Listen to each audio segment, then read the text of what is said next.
Stephen Curry reveals how Michael Jordan secretly helped him, and no one saw it coming. After winning his fourth NBA title, Stephen Curry sat down for an interview that would shake the basketball world. He looked straight into the camera and said something that made fans rewind the clip over and over again. "I wouldn't be here without MJ." The room went silent. No one saw it coming. Not the reporters, not the fans, not even his closest teammates.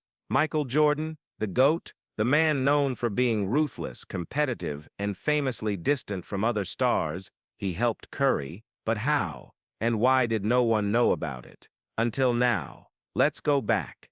Back to a time when Stephen Curry was just a skinny kid with a dream, and Michael Jordan was the legend who watched from the shadows, waiting. Stephen Curry didn't have the easiest start in basketball. He wasn't the biggest. He wasn't the strongest. He wasn't even the fastest. What he had was a shot, a deep, quick, almost unfair shot. But most people didn't believe in him. In high school, colleges passed on him. They thought he was too small, too fragile. Even at Davidson College, where he started to turn heads, many still doubted if he could make it to the NBA. Then came the 2009 draft. Curry went 7th overall. Some called it a mistake. Others said he'd never last. And in his first few years in the league, injuries hit hard. People wondered if he was built for the long haul. But through it all, Curry kept shooting. And slowly, he started to rise. Now let's fast forward to 2013. Curry was starting to become a star. He was making all-star teams. His three-point shooting was rewriting history. But behind the scenes, he was struggling. With pressure. With expectations. With confidence. That summer, something strange happened. Curry got a call. He didn't expect it. The voice on the other end, Michael Jordan. MJ wanted to talk. About what? Curry didn't know. But he knew this: you don't say no to Michael Jordan. So Curry flew to North Carolina, to MJ's house. They talked for hours. At first it was casual. Basketball stories. Life off the court. Family. Then MJ leaned in. "You're different," he said. "You shoot from places no one else dares to." Curry smiled. "But you need more than that." MJ continued. "To survive in this league, you need armor. Not physical armor. Mental armor." MJ told Curry how he handled pressure, how he shut out noise, how he turned hate into fuel. MJ didn't give him tips on footwork or defense. He gave him mindset. "Don't try to be like me," MJ said. "Be better." And then he dropped a bomb. "I've been watching you." Curry froze. MJ explained. He watched every game Curry played in college. He watched his early NBA games. He saw the doubters. He saw the injuries. And he saw the fire. "That's why I called," MJ said. "I wanted to tell you something no one else knows." Curry leaned in. MJ whispered, "I rooted for you." The words hit like thunder. Michael Jordan, rooting for someone else. That was unheard of. MJ rarely praised anyone, especially not players from another generation. But he did. He believed in Curry, even when no one else did. After that meeting, something changed. Curry walked taller. He spoke louder. He played bolder. And the next season, everything exploded. Golden State took off. Curry won MVP. Then another. Then a championship. And as he stood on the podium, holding the Larry O'Brien trophy, he looked up to the sky and mouthed two words: "Thank you." Later, when asked who inspired him during the season, he paused, then said, "There was someone who helped me in silence. No names, no details, just enough to make fans wonder." Who? Was it a coach, a teammate, or someone bigger? Someone like Michael Jordan. Fast forward to today. Curry sits in that interview. Reporters ask him the usual questions: titles, records, legacy. Then comes the final question: is there anything people don't know about your journey? Curry smiles, then drops the bomb: "I owe a lot to Michael Jordan." Silence. The room is stunned. Curry continues. "He called me when I was lost, when I wasn't sure if I belonged. He didn't have to do that. But he did." Then he adds, "He didn't want credit. He didn't want praise. He just wanted me to know I wasn't alone." The truth hits like lightning. Michael Jordan, the ultimate competitor, secretly lifted up the man who would break his records. from scoring titles to influence on the game. Curry was rewriting history, and MJ had quietly cleared the path. Since that interview, the world has been talking. Old fans, new fans, former players, analysts. Everyone wants to know more. Did MJ help others? Did he reach out to LeBron, to Kobe? We may never know, but one thing is clear. MJ saw something in Curry, a fighter, a leader, a legend in the making, and he chose to help, quietly, behind closed doors, without asking for anything in return. And now, Curry is doing the same. He mentors young players, gives advice freely, and always says, if someone helped me when I needed it most, I have to pass that on. So what's the real story here? It's not just about basketball. It's about mentorship, about legacy, about how greatness doesn't always shout. Sometimes it whispers, and sometimes it calls you on the phone when you least expect it. What do you think? Would you have guessed MJ helped Curry? Drop your thoughts below. And if you loved this story, don't forget to hit that subscribe button, because there's more where that came from. See you next time. After that phone call, Stephen Curry couldn't stop thinking about what MJ had said. Rooted for you. That wasn't something people ever heard Michael Jordan say. Not publicly, not in interviews, not even to his closest friends. So when Curry landed in North Carolina, he didn't know what to expect. He was greeted by MJ's team at the airport. A black SUV picked him up and drove him through quiet streets, past massive gates, and into a private estate that looked more like a palace than a home. Inside, MJ waited. No cameras, no reporters, just two men, one legend, and one rising star trying to find his place in the NBA world.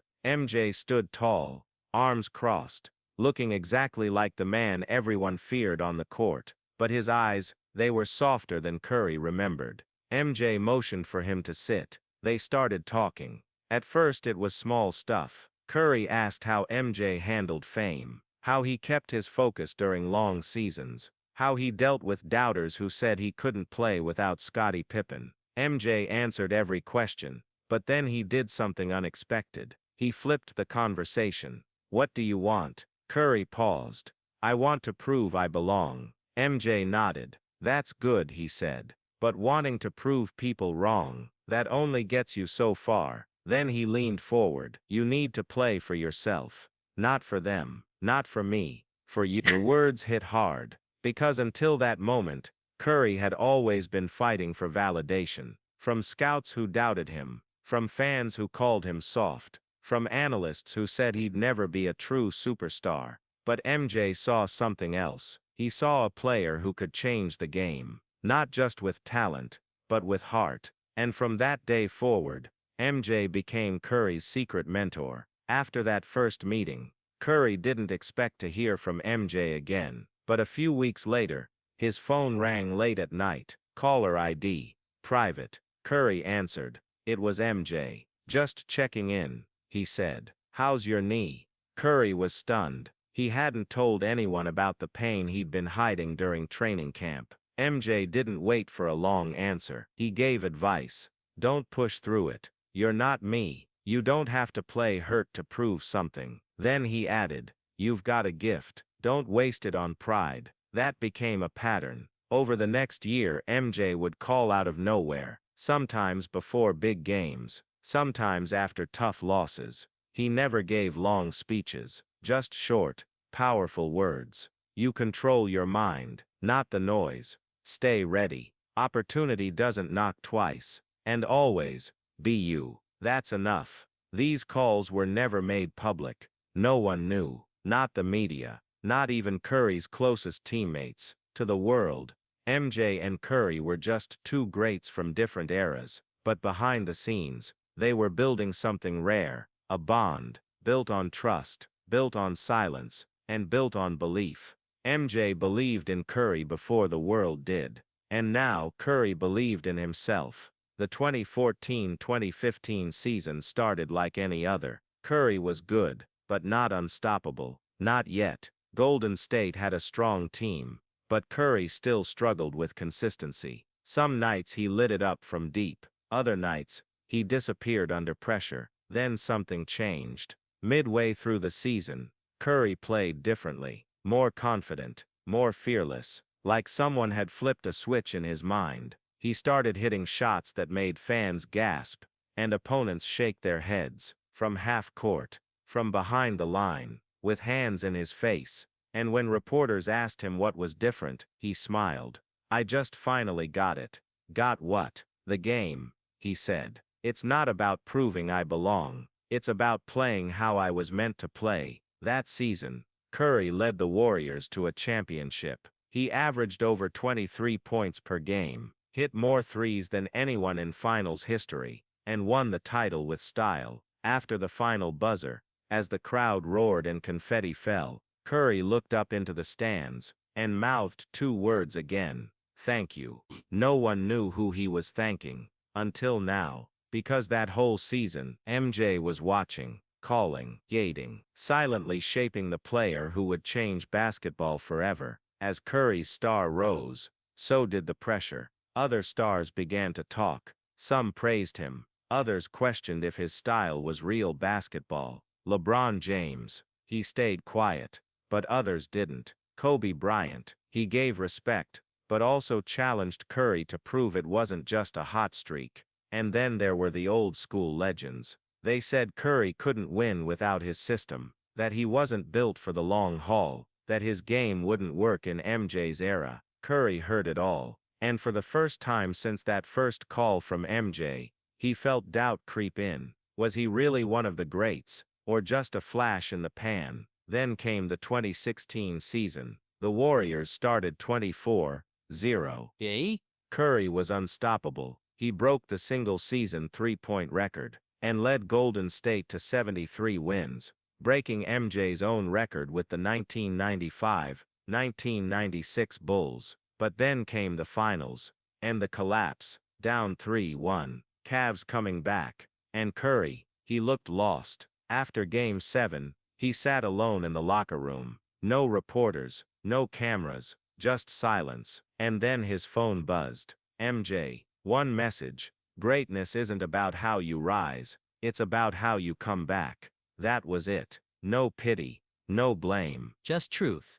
And it hit hard, because MJ knew. He had fallen too. In 1993, after winning 3 straight titles, he walked away. In 1997 and 1998, he fought through pain and pressure to come back and win again. So when Curry read that message, he knew what he had to do. Not just win another title, but prove that his way, the three-point way, was here to stay. The next season, Curry came back with fire, not just in his shot, but in his mindset. He trained harder, studied more film, and most importantly, he believed in himself and in what MJ had told him. That season, he added Kevin Durant to the team. Critics called it a shortcut, said he needed help to win, but Curry didn't care. He played with joy, with confidence, with purpose. He won MVP again, led the Warriors to another title, and this time no collapse, just dominance. After Game 5 of the finals, as the Warriors closed it out, Curry stood on the court, soaking in the moment. Then later that night, his phone rang. MJ again, this time not with advice, but with praise. "You did it your way," MJ said, "and you made the game yours." Curry almost couldn't speak. Then MJ said something that changed everything. "I don't see my shadow in you anymore." "What do you mean?" Curry asked. "Hey? See you." Silence. Then MJ added, "Now it's your turn to lift someone else up." And with that the call ended. Years later Curry still remembers that call, not just the words MJ said, but what they meant, that he wasn't just a player anymore. He was a mentor, a leader, a legend. And now, Curry gets calls from young players all the time, from high school stars who feel overlooked, from college players wondering if they belong in the NBA, from young pros struggling with pressure, and when they ask for advice, Curry doesn't give them plays or shooting drills. He gives them something deeper: belief. He tells them, "Someone believed in me when I needed it most, and I'm here because of that." Then he asks them one question: Who are you going to lift up? Because that's how greatness grows, not by standing alone, but by lifting others. MJ gave Curry that gift, quietly, secretly, powerfully. And now, Curry is doing the same. So even though no one knew about their bond for years, it changed everything. For Curry, for basketball, and for the next generation still rising.